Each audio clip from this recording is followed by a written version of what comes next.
Bonsoir à tous, il est 19h, voici les titres d'autres journaux. Le président de la République Abdelmajid Tebboune a nommé les présidents et les commissaires d'État près les 6 tribunaux administratifs d'appel. Nous découvrirons leurs noms dans un instant. 50 ans de défis pour réussir les grands projets du pays. Le CTC fête aujourd'hui ses 50e ou 150e anniversaire en présence du ministre de l'Habitat et de l'Urbanisme et de la Ville. Plateforme innovante a été lancée, des accords de partenariat ont été signés avec les startups innovantes.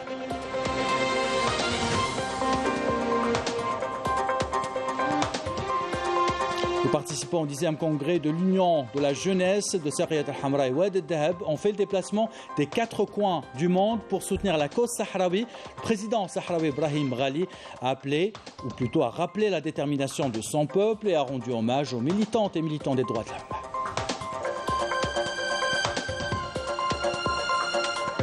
Après des scandales liés au trafic de drogue et au logiciel Pegasus, le Makhzen est désormais confronté à un autre scandale plus grave, celui de la traite des êtres humains. Les détails tout à l'heure.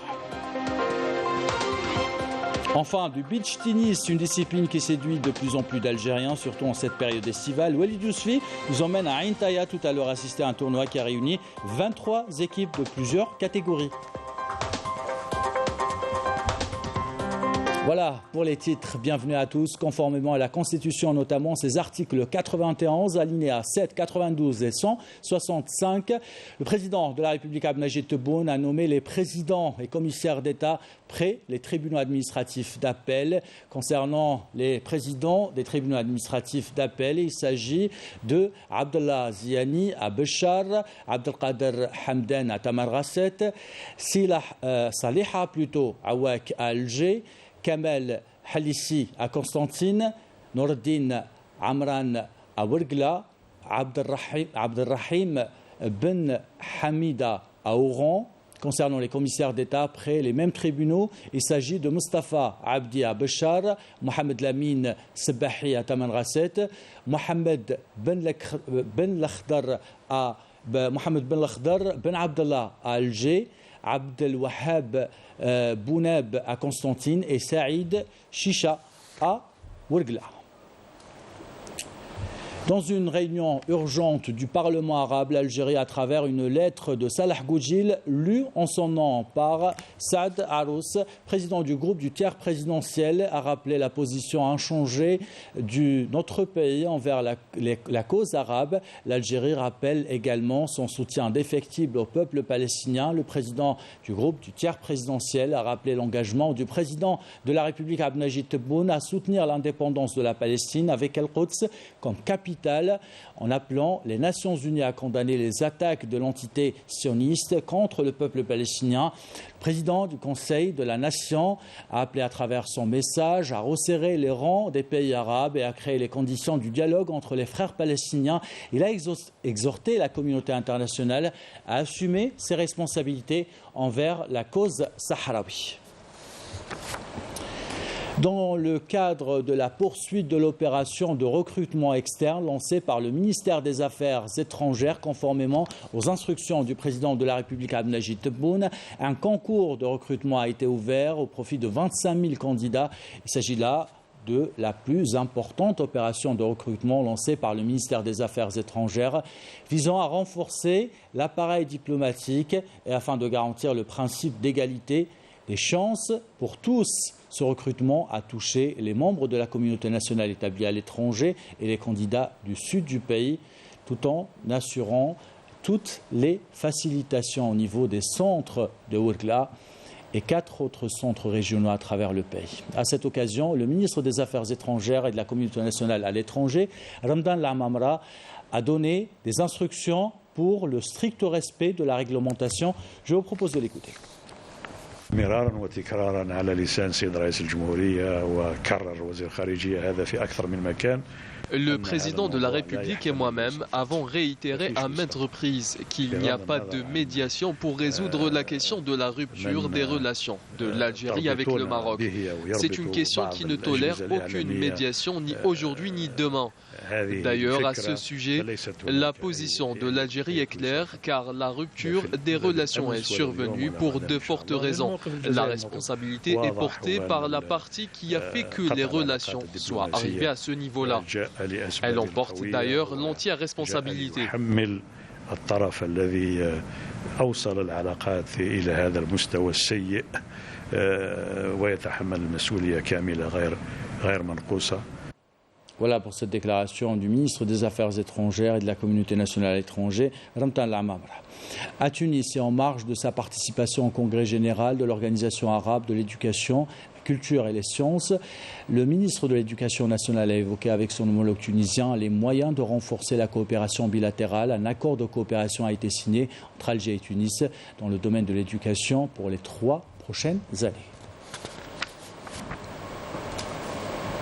L'Organisation nationale de contrôle technique des constructions CTC a fêté aujourd'hui ses 50 années de création, l'occasion de passer en revue les différentes étapes qui ont permis au CTC de relever les différents défis, notamment technologiques. Une plateforme numérique DIMA a été lancée. Elle permet de collecter les informations en un temps record. Elle aide à la prise de décision à travers un algorithme intelligent. Un accord a été signé entre le ministère de l'Habitat, l'Urbanisme et la Ville et le ministère délégué chargé de l'économie de la connaissance et les start-up. Couverture Fouzi Atej, commentaire signé Yasmine Messaoudi. 50 années de défis et de progrès. Ce colloque international est aussi l'occasion de valoriser les acquis de l'Organisme national de contrôle technique des constructions, exporter les expertises et les connaissances dont disposent les ingénieurs, une priorité relevée par le ministre de l'Habitat et de l'Urbanisme, Mohamed Tarek Belaribi, lors de son mot d'ouverture. Je voudrais m'adresser à vous, ingénieurs et cadres du Comité national de contrôle technique de la construction. Je vous appelle à la nécessité d'augmenter le champ de production scientifique et technique de vos expertises et pourquoi pas d'exporter votre savoir-faire, étant donné que vous avez supervisé la réalisation de plusieurs ouvrages d'envergure internationale tels que les universités, les aéroports, les stades, où vous avez acquis l'expérience nécessaire. Le secteur s'attellera à mettre en œuvre cette démarche à travers sa contribution au niveau de la Ligue arabe et le programme des Nations unies pour les établissements humains, pour qu'elle soit une autre valeur qui s'ajoute au service du Centre national de recherche appliqué en génie parasismique pour les exporter hors du pays. Pour sa part, le président directeur général du CTC, Boumediene Ouqassi, a présenté un exposé technique sur la réorganisation et la modernisation du CTC. Le CTC a une autorité avérée qui lui confère une place prépondérante grâce au dévouement d'une jeunesse algérienne qui a fait preuve d'une grande expertise dans le domaine de la construction. Parmi les projets en cours, la plateforme DIMA qui offre aux ingénieurs du CTC une information précise et un gain de temps considérable. DIMA est une plateforme interactive qui permet la remontée de l'information en temps réel. Quelle information? L'information relevée par les ingénieurs inspecteurs lors de l'évaluation post-sismique sur site. Donc ils renseignent une fiche digitale. L'information de la fiche digitale remonte à travers une connexion Internet vers notre plateforme qui permet l'affichage de la donnée en temps réel, toutes les statistiques et surtout le positionnement géographique pour le repérage de la bâtisse. Cette conférence internationale qui réunit des chercheurs algériens et étrangers a été l'occasion de signer 3 accords de partenariat entre le CTC et 3 start-up innovantes dans le domaine du bâtiment. Une manière d'encourager les jeunes talents et de les impliquer pleinement dans le développement économique du pays. Et dans l'actualité de ce jeudi, le ministre de l'Énergie Mohamed Arqab a reçu aujourd'hui le président de l'OPEP et ministre des hydrocarbures de la République du Congo, Burundi, Jean-Richard Etoa, qui effectue une visite de travail en Algérie. La rencontre était l'occasion d'aborder la coopération entre les deux pays dans le domaine de l'énergie, des hydrocarbures et la concertation permanente entre les deux pays dans le cadre de l'OPEC. À Sogaras, plus de 1000 personnes ont bénéficié d'un dispositif d'insertion au secteur de l'éducation nationale. L'exemple ce soir avec Soraya, rencontrée par nos équipes. Elle exerce aujourd'hui le métier de superviseur de l'éducation dans une école de la région. Reportage de Omar Tabel, commentaire signé Walid Yousfi. Soraya fait partie des nombreuses personnes qui ont bénéficié du dispositif d'insertion professionnelle dans le secteur de l'éducation à Sogaras. Un dispositif qui a touché plus de 1017 personnes après plusieurs années d'attente. Soraya travaille aujourd'hui comme superviseur de l'éducation. Nous avions un contrat pré-emploi d'une durée de 12 ans et plus. Dieu merci, aujourd'hui, j'exerce en tant que superviseur de l'éducation. Je suis très contente. Nous avons été recrutés après 14 ans d'attente. On espère être à la hauteur. Après beaucoup d'attentes, l'État algérien a tenu ses promesses. Nous avons été recrutés dans le secteur de l'éducation nationale. En plus du secteur de l'éducation, plus de 5000 postes d'emploi ont été créés à travers plusieurs établissements publics au niveau de la wilaya. Nous avons pu intégrer 5054 personnes sur 7113. Nous comptons poursuivre les opérations de recrutement et d'ici l'été, nous pouvons espérer atteindre un taux d'insertion de 100%. Une opération qui a permis de soulager un grand nombre de diplômés algériens après plusieurs années d'attente. Une plus-value pour le secteur de l'emploi de la wilaya de Soghagras. Parlons du programme complémentaire de transport aérien et maritime pour la saison estivale 2022. Ce programme, vous le savez, a été dévoilé hier par le ministère des Transports. Il permettra à des centaines de milliers de nos compatriotes de retrouver leur pays et leurs proches. Nos équipes sont allées à l'aéroport international Houari Boumediene demander l'avis des voyageurs. Commentaire signé à Fambouche. C'est une initiative qui a suscité l'enthousiasme chez tous les Algériens, notamment ceux établis à l'étranger. Le ministère des Transports a enfin dévoilé le programme complémentaire visant à renforcer les dessertes aériennes et maritimes durant la saison estivale 2022. Je tiens à remercier le président de la République pour cette initiative. Cela va avoir un impact positif et permettra de désengorger par exemple la pression sur l'aéroport international Houari Boumediene. C'est une très bonne chose. Après 2 années difficiles dues à la pandémie de Covid-19, nous pouvons enfin voyager sans contrainte. Nous attendions de pied ferme ce programme complémentaire. On est bien contents. Nous pouvons rendre visite à nos familles à tout moment. On est bien sur ça. C'est une très bonne initiative. Je vais pouvoir retrouver mes enfants qui vivent à l'étranger. Cela fait 3 années que mon fils s'est marié. Je vais enfin voir mes petits-enfants.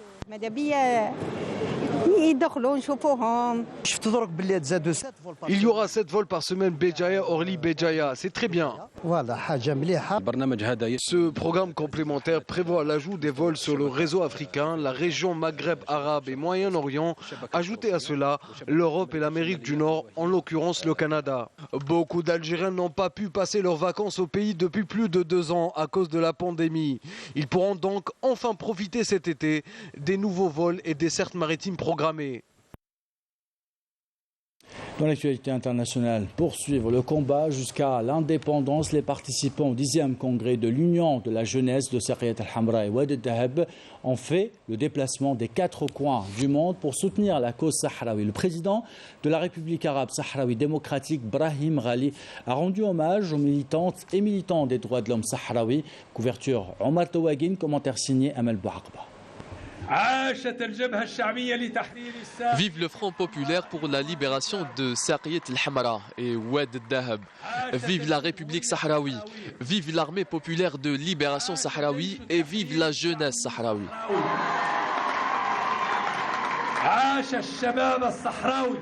C'est un événement qui illustre l'engagement du peuple sahraoui et de sa jeunesse, décidé à poursuivre le combat jusqu'à la libération totale des territoires sahraouis de l'occupation marocaine. La 10e édition du congrès de la jeunesse de Sariyat al-Hamra et de Oued al-Dahab se tient en présence du président sahraoui Brahim Ghali, avec la participation de jeunes représentant plus de 35 pays étrangers.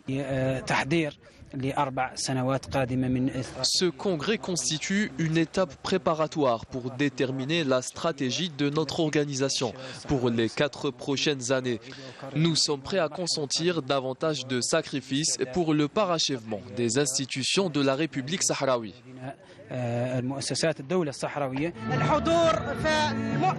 Ce congrès consacré à la jeunesse sahraoui exprime notre engagement à poursuivre le combat, d'autant plus qu'il intervient dans une conjoncture exceptionnelle marquée par la reprise de la lutte armée. Nous sommes mobilisés pour le succès de ce congrès.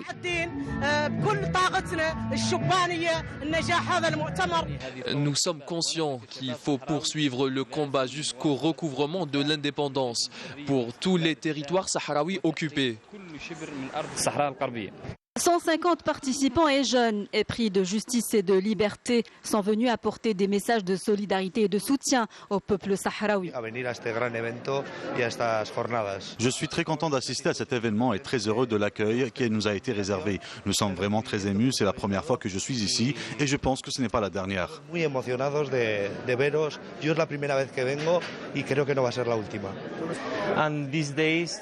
Ces derniers jours passés en compagnie des Sahraouis dans les camps de réfugiés ont été un véritable honneur et un plaisir. L'hospitalité des Sahraouis est légendaire. Ces derniers jours ont été un exemple vivant de ce que la solidarité internationale devrait être. Nous sommes ici pour exprimer notre solidarité avec le peuple sahraoui, mais aussi pour exprimer davantage notre appui, comme nous le faisons dans le cadre de notre action en Espagne, ce qui va certainement renforcer ce congrès, mais aussi les objectifs des Sahraouis. Le président sahraoui Brahim Ghali a insisté sur l'importance de cet événement qui marque le 49e anniversaire de la création du Front Polisario, représentant légitime du peuple sahraoui dans sa lutte pour la libération.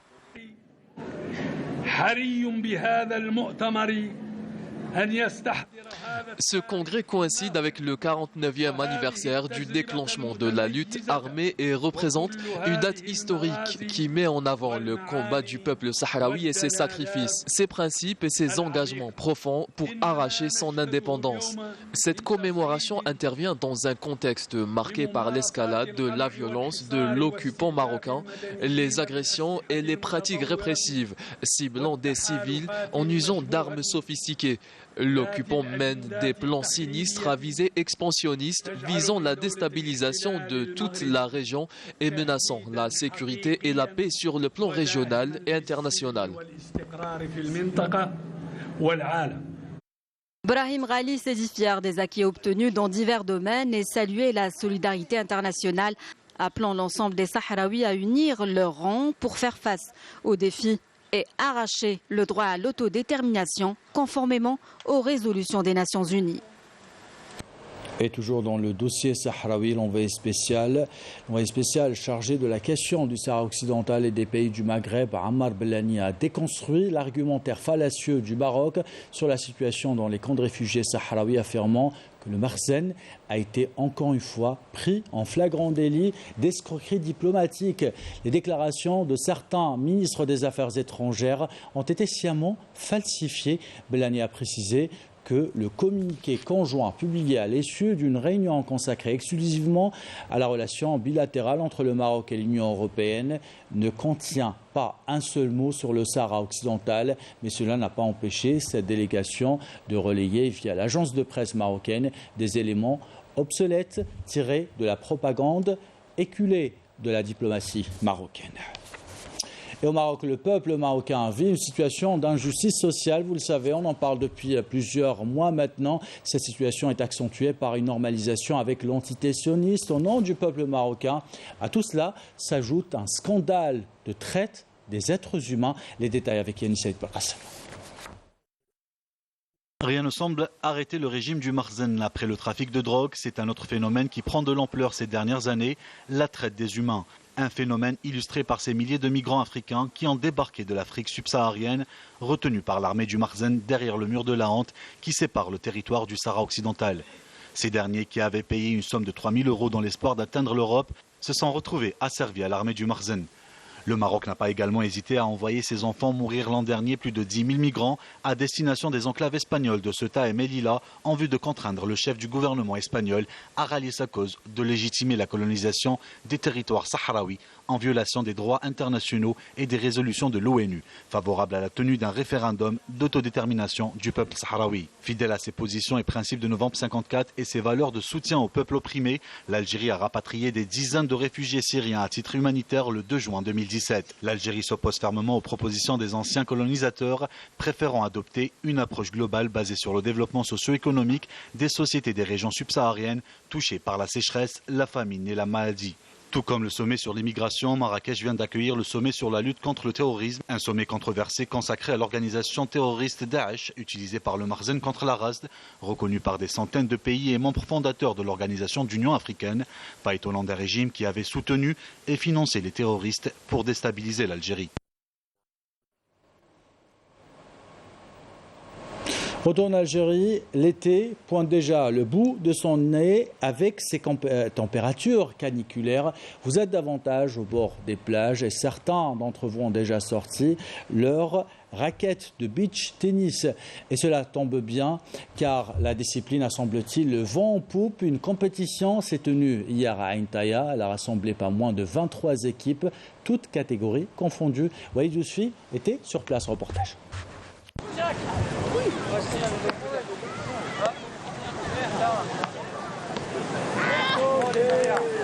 Jeu, 7 et match.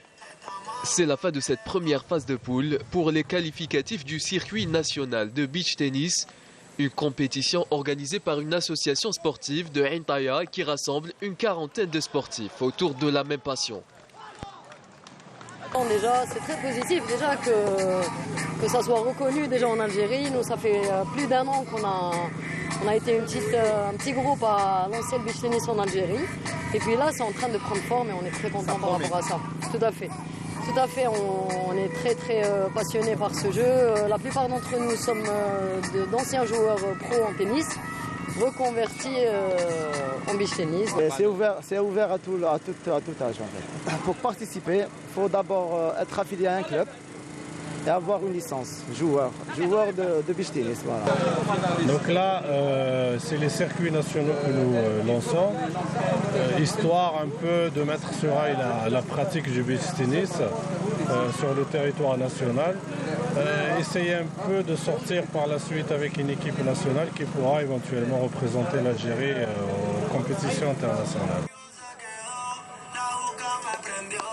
La deuxième étape du circuit national de beach volley se poursuit, une compétition qui a regroupé pas moins de 23 équipes, hommes et femmes confondus. Il s'agit de la toute première compétition dans ce sens organisée en Algérie, une compétition qui se déroulera pour sa 3e et dernière étape à Béjaïa le 27 mai prochain. Les résultats viennent de tomber et c'est l'équipe du Mouloudia d'Alger féminine et masculine qui remporte la finale de ce tournoi.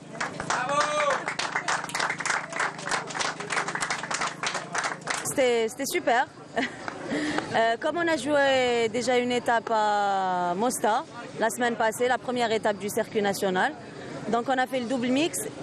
C'est vrai que la moitié des joueurs, c'est des joueurs de tennis, mais c'est pas la même chose. C'est pas la même chose. Entre le sable et la terre battue ou le dur, c'est pas la même chose. Alors tout d'abord, ça a été une compétition assez difficile, c'est normal. Il y avait des matchs qui étaient vraiment très serrés. Donc moi personnellement, je suis très content d'avoir remporté le tournoi. Ça a été un plaisir. Et j'espère, je vais essayer de travailler plus pour être parmi les meilleurs en Algérie, Inch'Allah. Rendez-vous vendredi prochain à Béjaïa pour la suite du circuit national. Une compétition ouverte et accessible à tous, avis aux amateurs. Voilà pour ce rendez-vous. Et nous, on vous donne rendez-vous dans un instant. Le rendez-vous méditerranéen avec vous, Salah Delbel. Bonsoir Kamel, madame, monsieur, bonsoir, ravi de vous retrouver pour ce nouveau rendez-vous méditerranéen qui commencera juste après ce jingle.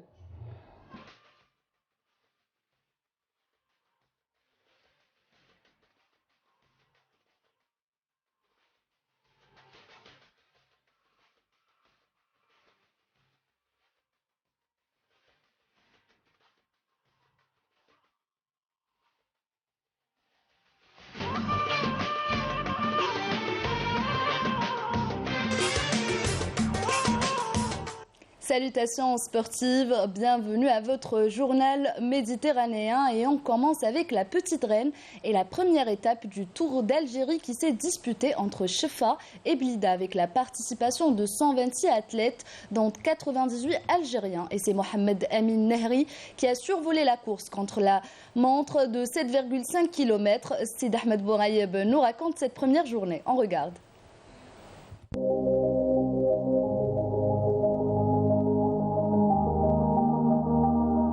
C'est de la ville des Roses que le Tour d'Algérie a démarré avec l'épreuve de la course contre la montre. Une course entre Chefa et Blida sur une distance de 7 km 500. Mohamed Amin Nahari de l'équipe nationale Espoir a été le plus rapide avec 12 minutes, 17 secondes et 9 centièmes, suivi de Hamza Mansouri de l'équipe nationale militaire en 12 minutes, 18 secondes et 52 centièmes.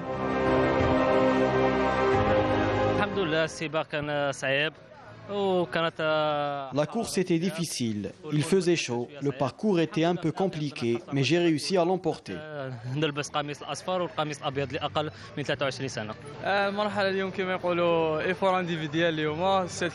C'est une course individuelle, donc c'est plus compliqué.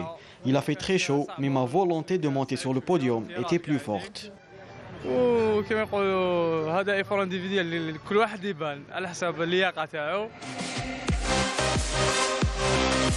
75 cyclistes représentant 14 équipes ont pris part à la course. La deuxième étape se déroulera ce dimanche avec le trajet Blida-Chlef.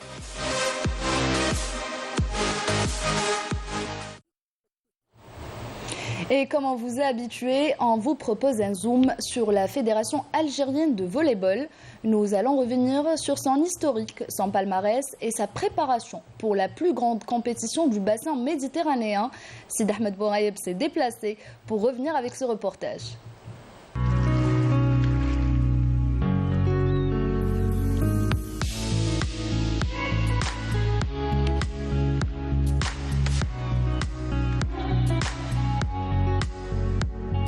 Les Algériens déjà, ils pratiquaient le volley les années 50 et tout, mais la création de la fédération, c'était en 1963 par il y avait Chebbahi, le défunt Chebbahi Belaïd, le défunt Ould Moussa. Les dames, ça a commencé aux Jeux africains de 78 où les dames ont eu la première médaille d'or.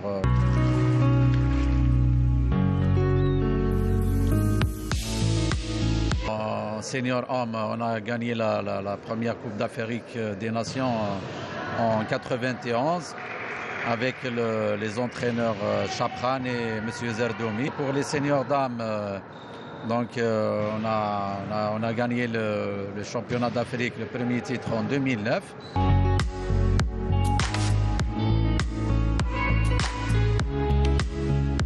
On a commencé la préparation pour les seniors dames au mois de juillet 2021. On aura des matchs pré-compétitifs en Égypte contre l'équipe nationale égyptienne.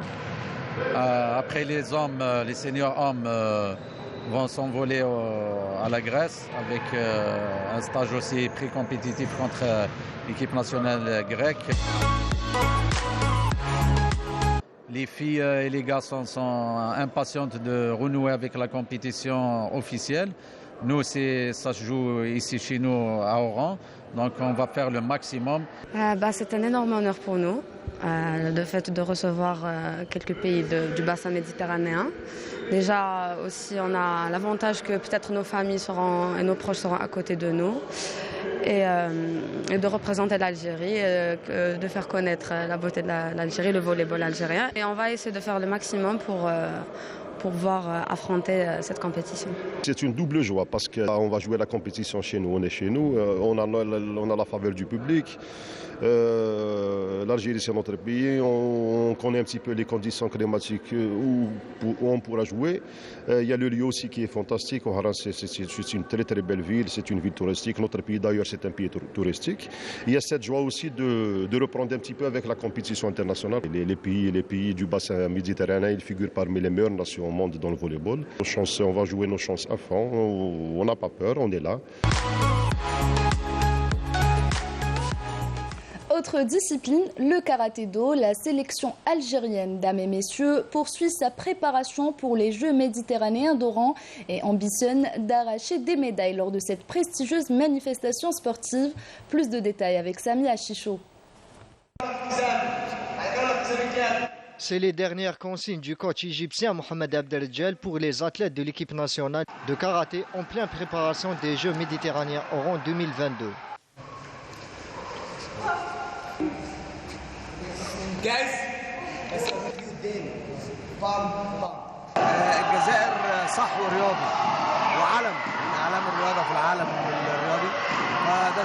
L'Algérie est un pays de sport. Elle détient les capacités d'organiser d'autres événements après les Jeux.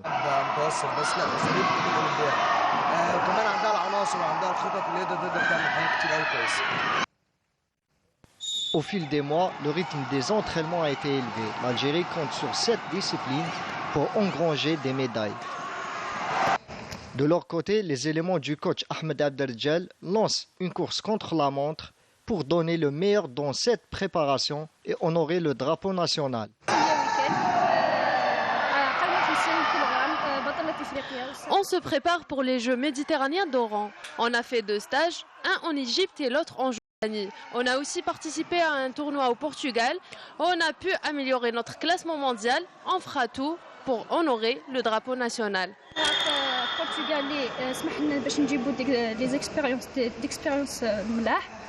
L'école supérieure en sciences et technologies du sport a mis toutes les conditions nécessaires pour le bon déroulement de ce stage. Le karaté algérien sera présent lors de ces Jeux à Oran avec 10 athlètes, 5 filles et 5 garçons, de différentes catégories, dont la spécialité kumité.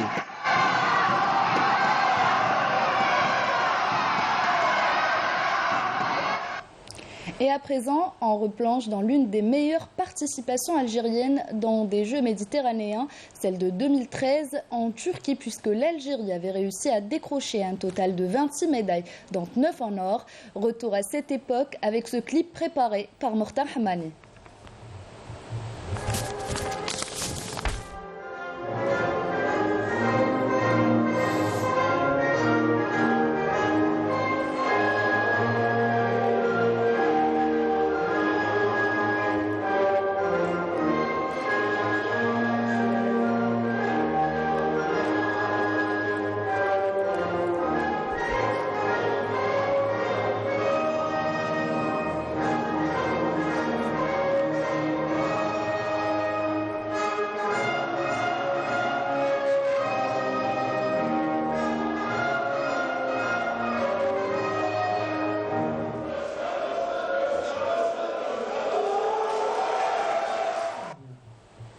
Plus que 35 jours avant le début de cette prestigieuse manifestation sportive qui aura lieu dans la capitale de l'Ouest, rappelons-le, du 25 juin au 5 juillet prochain. Et on arrive au terme de ce rendez-vous méditerranéen. À demain.